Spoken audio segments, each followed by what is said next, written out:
It's the same as it is every other day. Wake up, get dressed, eat, show up at work, go home, maybe eat, sometimes alone, sometimes with my cat, sleep, then repeat. A boring routine for a boring girl. Then something changed. He came. I didn't notice him at first. No, I noticed him when no one else did.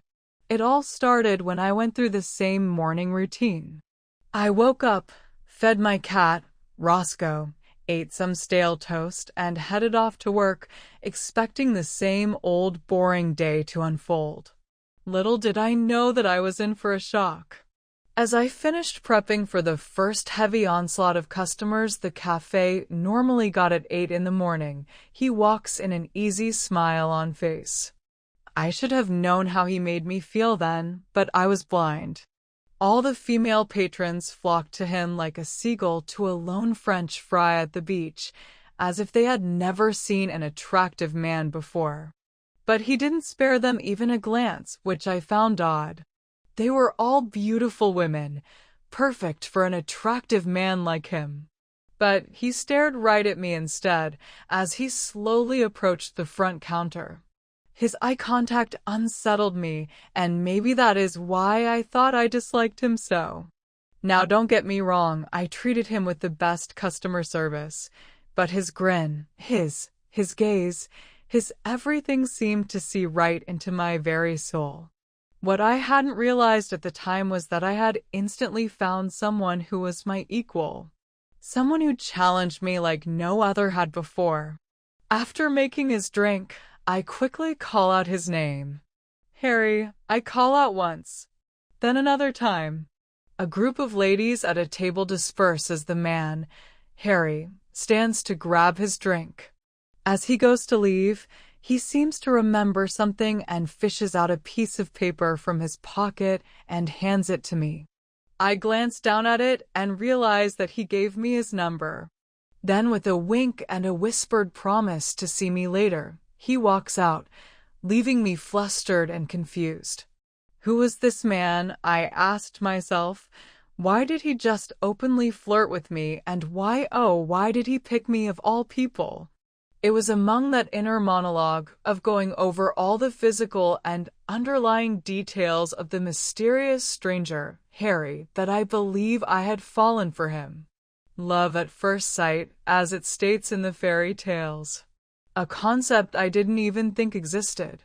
After that day, I looked forward to and regretted every coming day where Harry would walk in at 7:15, order a medium Americano, smile at me, and leave. It left me, for days, in an utter state of turmoil. How could one man be so cocky, I would think to myself, not fully knowing that I didn't really see him as cocky. Weeks later, I find his number in my jacket pocket, and for whatever reason I call him, saying hi. Yes, it is me. Amelia. Harry is a wonderful name. I would love to meet for coffee. Yes, 10 is perfect. We hang up at the same time. I stopped dreading seeing him, accepting my sudden feelings for whatever reason. It was like something finally felt right for the first time in a while. I just knew that all that was happening was right and perfect and meant to be. I show up on Saturday at a different coffee place, expecting him not to be there, but there he is, 15 minutes early, grinning at me as I walk in. I sit.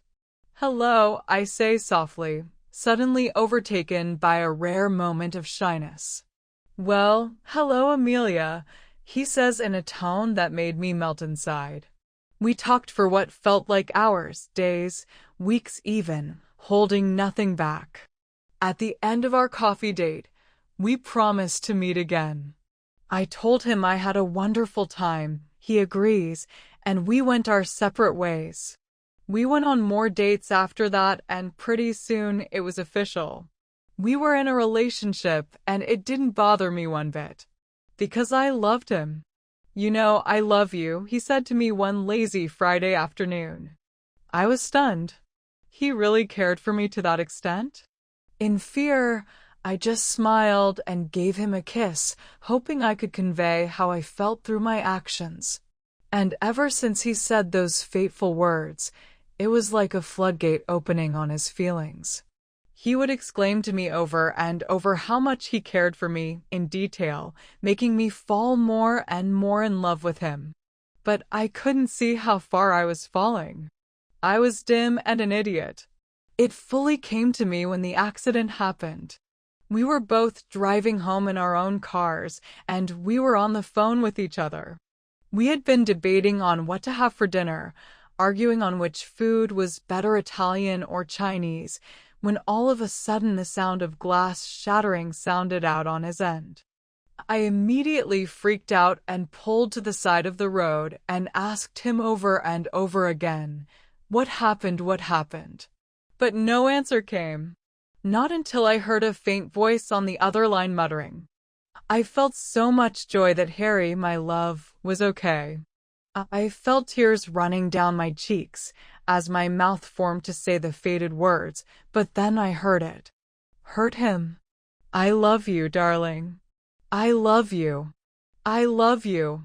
His voice cuts off, but the line stays open. I cried out to him.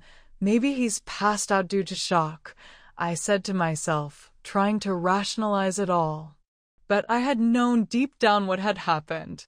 So as I sped over to the hospital, I chanted the fated words to myself, to him, not caring anymore. But I knew then that it was too late. I showed up to the hospital, demanding to see him, and was immediately ushered out, not to a room, but to the morgue. I think then, that's where my memory is hazy. I remember seeing him and collapsing at his side, whispering the fated words until they were nothing but sounds coming out of my mouth. From there, it's all blank. He was my true love, and I had been a coward. In the following months, I blamed myself. But now I try not to dwell on the negatives.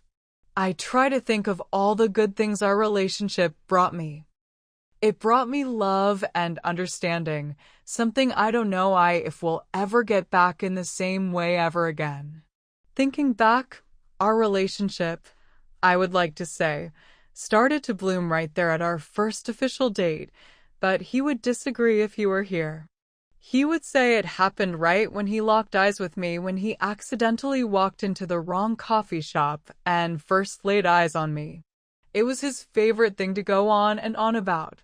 But now, without him, I don't hear the endless tirades of how a burger should be made or simply how much he loves me.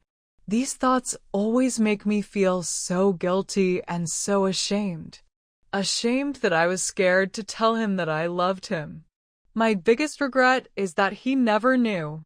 Please don't forget to subscribe to the channel. There are many more interesting stories ahead. Thank you.